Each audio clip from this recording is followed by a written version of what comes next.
I'm Scott Robinson. I'm the CEO of the Boys and Girls Club of Cathedral City.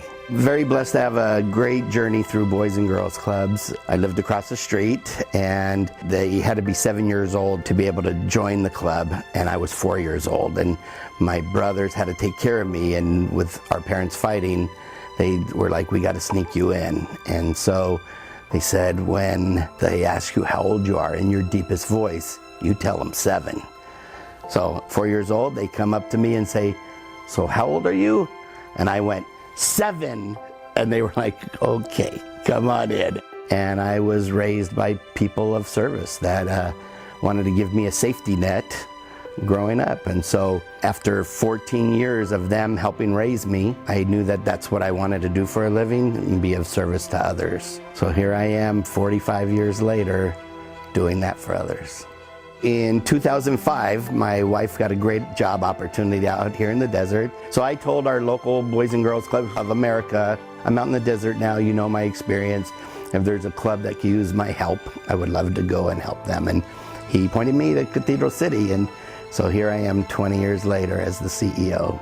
Not only does Scott inspire the kids at the club, but he inspires me. He inspires a lot of adults that become part of the club. And it just speaks volumes of his character and who he is as a person. Watching Scott do what he does at the Boys and Girls Club, I've learned how to teach my employees how to be passionate, caring, do a good job, and be successful. There's 5,000 Boys and Girls Clubs across the country, but each one has their own unique feel. And here we really are focused a lot on teenagers to that transition to adulthood, and we have a job readiness program for them to be able to go out there and get jobs. And so one of the exciting things that we did, we had Toyota engineers teach our kids engineering of the Barbie cars, and so they taught them how to rewire it because they were turning them into mobility vehicles for kids with disabilities.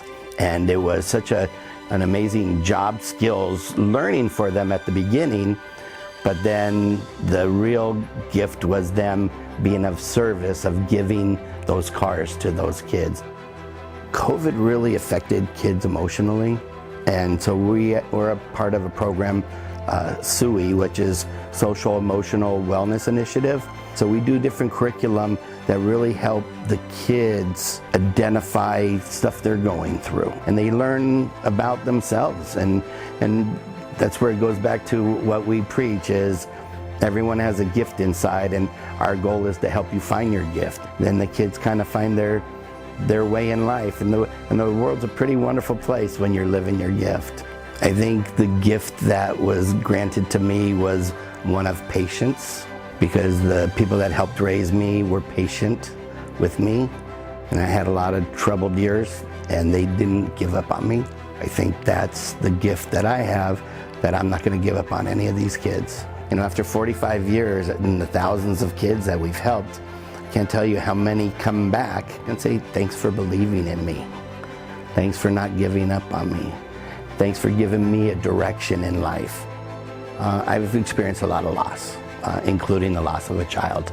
For me, I've been blessed to have the opportunity to be an overcomer, and so then I see hurt, other adults, that it's like they're hurting, and it's like, come give your gift. Come give your gift to another child, and it just lights them back up. I truly do believe that angel on earth is one of the best ways to describe Scott. And so congratulations, Scott. We love you so much, not just for what you do here at the Boys and Girls Club of Cathedral City and for me and everyone else, but for all of the lives that you've helped mold and show and lead and love. And so congratulations. I think that we are all angels. We all have the ability, and we all do kind things. Some are less noticed than others, but we know who you are, so keep doing the kind things.